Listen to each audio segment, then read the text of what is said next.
목사님이세요.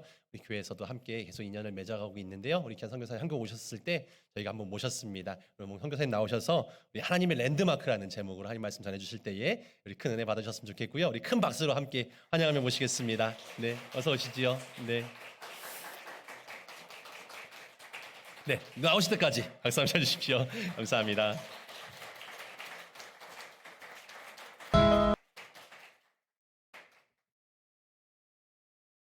제 평생에 이렇게 열렬한 박수는 처음인 것 같습니다.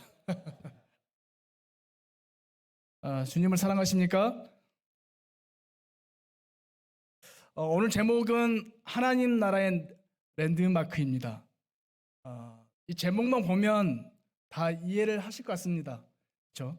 그래서 뭐 말씀을 안 드려도 어떠한 내용일 거라는 다 상상하고 계실 것 같습니다. 그렇지 않습니까? 네. 해외 여행을 나가십니다. 그러면 어디를 가십니까? 예를 들어서 베트남을 가신다. 그러면 어디를 가십니까? 여기는 꼭 들려야 된다. 하웅베이. 예. 사실 저는 유럽에 살기 때문에 동남아 잘 모르겠습니다. 에펠탑이 있는 곳은 어디입니까? 파리입니다. 그럼 만리장성이 있는 곳은 중국입니다. 그렇습니다. 랜드마크라고 하는 것은 어느 나라의 어느 지역에 특정적으로 의미를 상징하는 것일 수 있습니다. 대표하는 것이죠. 이름만 대면 여러분들이 그 길 떠올리고 거기는 어디라는 것을 알 수 있습니다.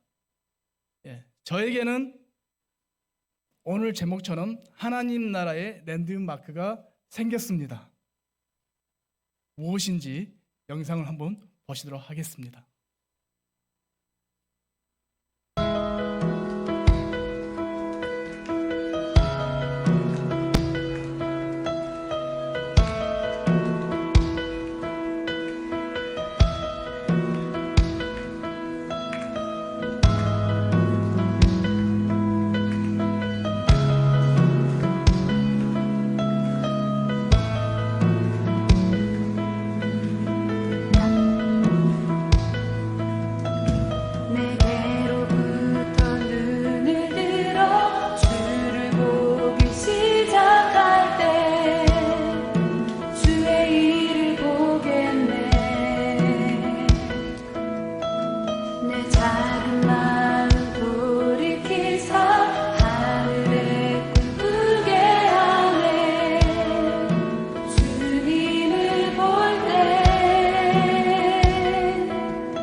네, 감사합니다.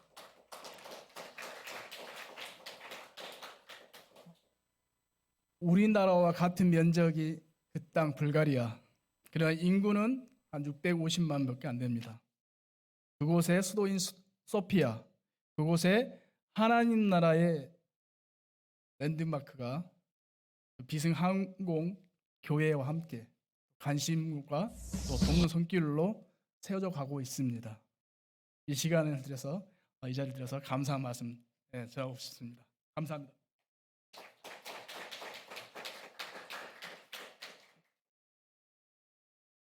2019년 저희는 예수 장로의 총회 파송 선교사가 되기 위해서 훈련 받았고 총회 파송 즉 통합 측 선교사로 다시 한번 불가리아 파송 선교사로 파송을 받습니다. 그 후에 동역하고 있는 현지 목회자님과 함께 목회장님의 그 목사님의 교회에 고향에 방문을 됩니다. 그 고향을 갔더니 크고 작은 교회가 7개가 있었습니다. 그런데 하나같이 다 담임 목사님이 안 계시는 겁니다. 이윤즉슨 그 목사님의 장인어른도 목사님이셨는데 가는 곳마다 교회를 세우셨어요. 그리고 말씀을 선포하셨고 소천하시니까 그 목사님을 뒤를 이을 사람이 없던 것입니다. 그래서 생각했습니다. 과연 이들을 도울 수 있는 방법이 무엇일까? 그리하여 저는 불가리아 현지 교단에 있는 신학교에 가서 신학 공부를 같이 하게 되었습니다. 근데 놀랍게도 그곳에는 이미 목사의 직분을 가진 신학생들이 많이 있었습니다. 특히 집시분들이었는데요. 제가 물어보았습니다. 과연 어떻게 목사님이 됐습니까? 물었더니 이렇게 여러분들과 똑같이 예배 중에 그리고 기도하던 중에 이 마음속에 목회에 대한 울림이 있어서 그것을 담임 목사님께 말씀을 드렸더니 그 담임 목사님이 그 지역에 있는 여러 교회 목사님을 불러다가 안수를 하고 그 이후에 목사의 직분을 감당할 수 있게 되었다는 것입니다. 참 놀랍게도 그런 분들이 상당히 많이 있었습니다. 그래서 얘기 중에 굉장히 뭔가 좀 부족한 부분이 있고 이미 신학교로 하면 목회자를 양성하는 곳인데 이미 목사님이세요. 근데 그분들을 위한 그런 교육센터가 있었으면 좋겠다 생각해서 이렇게 선교센터를 품게 되었습니다. 그래서 늘 어딜 가든 그러한 장소가 있는지 없는지 건물 보면 그런 선교센터 할 수 있는 건물만 보았습니다. 그러다가 제가 도움을 드리고 종종 일을 도와드렸던 불가리아 한인 이민 1세대 사장님을 그분은 한인교회 집사님이셨는데요. 그분을 만나서 일을 도와드리고 있었습니다. 초창기에는 굉장히 회사가 사업이 번창하셨는데 우리 인생사가 흥이 있으면 또 망이 있죠. 그렇지 않습니까? 계속 흥만 있습니까? 예. 신우회 예배보다 더 하시는데요. 예. 역시 예. 흥이 있으면 망이 있고 성이 있으면 새가 있습니다. 사업이 한없이 올라가지 않고 어느 순간 되니까 잘 나가던 사업이 점점 내리막길을 달리기 시작했습니다. 그래서 잘 나갈 때 세웠던 방금 보셨던 그 센터 건물이 어느 순간 점점 흉물이 되어가고 있었습니다. 처음에 보시다시피 뭐 집기들도 많이 있었고 마당도 잡초들 많이 있고 그랬었죠. 그런 곳에 그 사장님이 이제는 나이도 들고 더 이상 사업하기 힘드니 차라리 임대업을 하겠다 하시더라고요. 그래서 제가 조심스럽게 그러면 저에게 주십시오라고 말씀을 드렸습니다. 그리고 그 사장님이 저에게 말씀하시기를 그러면 이 큰 건물을 어떻게 사용할 것이냐 물어보셨을 때 제가 청사진을 제시했습니다. 1층은 식당으로, 그리고 2층은 세미나실로, 3층은 지방에서 올라온 목회자들을 숙소로 사용하여서 어떠한 세미나가 있든지 공부가 있으면 그것을 교육센터로 운영하겠습니다 말씀드렸을 때 그 집사님께서 눈물을 글썽글썽이시더니 이런 말씀하시는 겁니다. 그 건물 지을 당시에 준공식이 있었는데 첫 삽을 뜨면서 이런 기도를 드렸다고 합니다. 하나님, 지금은 비록 이것이 회사 건물이지만 언젠가는 하나님의 손에 들려서 선교센터로 사용됐으면 좋겠습니다. 이 기도를 드리고 준공식을 마쳤는데 제 얘기를 들으시더니 그때의 기도가 떠오르신다며 저에게 임대를 내주셨습니다. 그것도 시세보다 싸게 내주셨습니다. 너무 들떴습니다. 드디어 선교센터가 생기는구나. 하나님이 주신 꿈이 이루어지게 생겼구나. 잠시 후 다시 낙심되었습니다. 왜 낙심되었을까요? 보시다시피 치울 게 너무 많고요. 거치할 곳이 너무 많고 저희 부부가 둘이서 감당하기에 너무나도 힘든 부분이었습니다. 그리고 재정적인 부분도 상당히 요구되는 부분이었습니다. 그래서 저희 부부는 이렇게 생각했습니다. 주신 만큼만, 보여주신 만큼만 움직이자. 그러나 주님은 뭐가 그렇게 바쁘셨는지 파송교회에서 연락이 왔습니다. 1월에 저희가 계약을 했는데 3월에 오픈 예배를 드리겠다고 연락이 왔습니다. 이미 당회에서 결정도 떨어졌다고 그러더라고요. 너무 시간이 없었습니다. 주님, 너무 시간도 없고 이 힘든 일을 저희 감당이 너무 힘듭니다. 제발 돕는 손길을 보내주십시오. 저희 큰 아들을 통해서, 저 큰 아들이 섬기고 있는 교회 청년부를 통해서, 또 학교 믿지 않는 친구들을 손을 통해서 마치 마중물처럼 그들이 와서 리모델링 작업을 시작하였습니다. 그렇게 하나님 나라의 랜드마크가 시작되었습니다. 지나가는 사람들마다 건물을 보면서 한마디씩 했습니다. 뭐라 했겠을까요? 예, 감사합니다. 마음속으로 제가 다 들었습니다. 예. 너무 아름답다고 그런 말을 하더라고요. 너무 아름답다. 그 전에는 잡초가 무성하고 흉물 같은 건물이 사람이 들어가고 고치니 마치 숨 쉬고 살아나는 것 같다. 너무 아름답다는 말을 들었습니다. 그리고 그때 깨달았습니다. 이 센터가 단지 목회자를 키우는 선교센터가 아니라 이 지역에, 이 선교센터가 있는 이 지역에 랜드마크가 되자. 랜드마크로 만들자. 에펠탑 하면 파리가 생각나듯이 하늘끝 문화센터 하면 하나님 나라가 생각날 수 있도록 말씀으로 또 빛으로 임하여서 그 자리에 하나님 나라의 랜드마크를 세우자라고 결심하고 여러 가지 제 생각대로 계획을 세웠습니다. 좋은 프로그램 많이 세웠습니다. 어떻게 하면 홍보를 해볼까 많이 세웠습니다. 그러나 어느 날 갑자기 저희와 친한 현지인 친구가 자기 집 마당에 있는 화단에 있는 그 제일 아끼는 화초들을 이만큼 차 트렁크에 가득 싣고 왔습니다. 그리고 저희가 이미 작업했던 화단에 있는 꽃들을 다 캐내고 자리를 옮기고 자기가 원하는 방향대로 그 화초를 심는 것이었습니다. 처음에는 버품 없죠. 조그마한 화분을 들고 와서 심는 것이었습니다. 저는 내심 좀 기분이 상했습니다. 내가 애써서 갖고 왔던 하단인데 왜 자기 마음대로 그렇게 고치는가? 그 친구는 머릿속에는 이미 이 지금 심은 이 화초가 자랐을 때 어떠한 모양인지, 마치 이러한 모양인지를 알고 있었습니다. 그래서 그 화초에 꽃이 피었을 때를 생각하면서 나름대로 그 화단을 가꿨던 것입니다.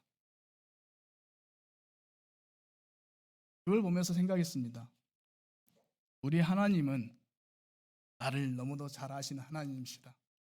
우리 모두를 너무나 잘 아시는 하나님이시다.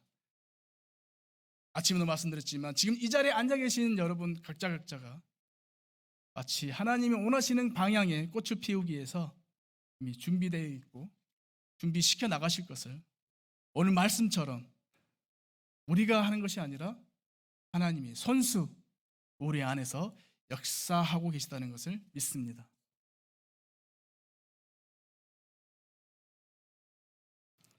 그렇습니다. 지금 소피아에서는 하나님의 랜드마크가 진행되고 있습니다.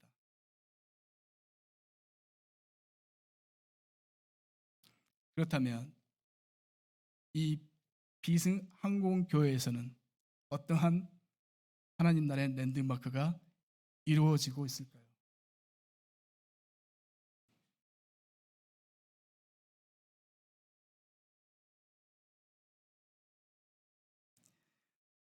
저는 뭔가 준비하면 꼭 그 사전적 정의를 참 찾기를 좋아합니다.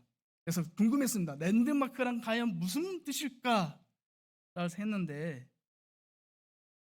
이런 뜻이 있었습니다.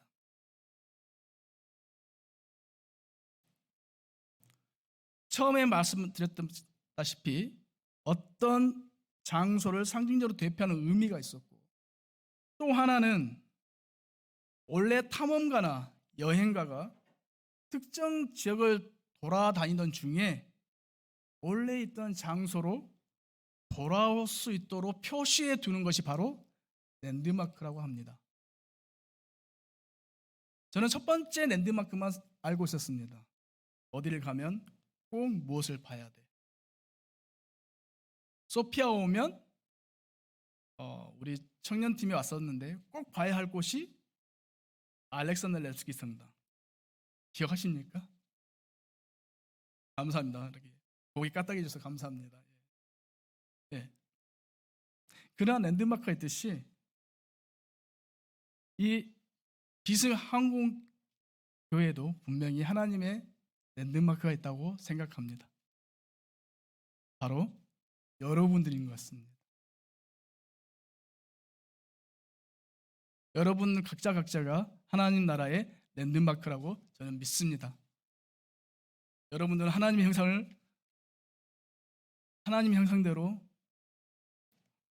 지음받은 바 되시지 않으셨습니까?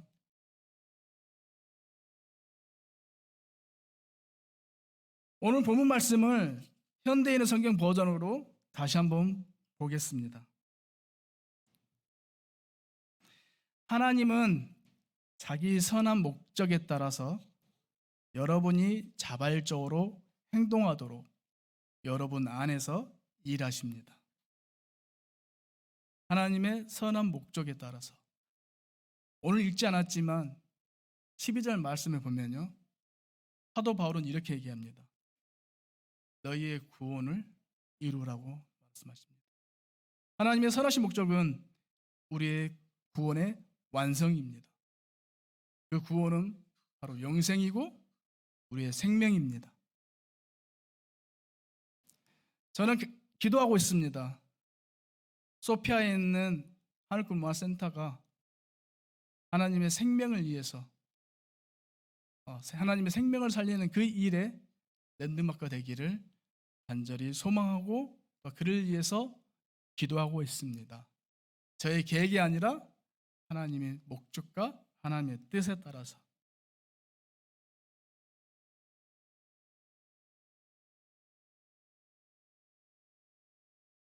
제가 이렇게 말을 하다 보면요, 좀 이렇게 두서없이 왔다 갔다 하는 경우 많습니다. 그래서 처음에 먼저 결말을 딱 말씀드리고 지나갔어야 되는데 아쉽게도 제가 놓쳐버렸네요. 이천의 랜드마크는 어디일까요?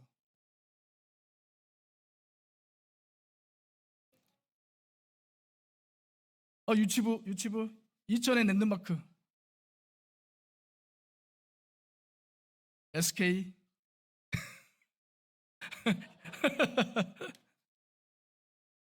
예, 이 시간 이후부터는 이천의 랜드마크는 비승항공교회입니다. 아직 하나님을 알지 못하고 예수님을 만나지 못한 그 사람들이 꼭 한 번쯤은 가봐야 할 곳, 그 하나님 나라의 랜드마크 바로 비승항공교회입니다. 자, 랜드마크 다른 뜻이 또 있다고 그랬죠. 특정 지역을 돌다가 다시 원래 있던 장소로 되돌아가는 곳, 그것이 바로 그 표시해둔 곳이 랜드마크라고 했습니다. 요즘 세대들은 가난한 성도들이 너무 많습니다. 방황하는 성도들이 너무 많습니다. 그런 성도들이 다시 한번 주님으로, 또 주님의 사랑으로, 주님의 품 안으로 되돌아갈 수 있도록 비승항공교회가 하나님 나라의 랜드마크가 될 것입니다.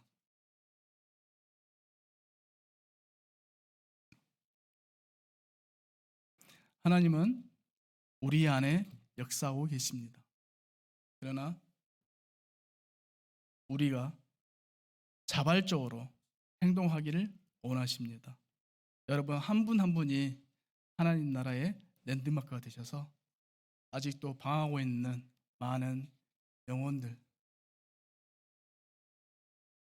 그들이 하나님 나라를 볼 수 있도록 랜드마크가 되어 주십시오. 기도하시겠습니다. 하나님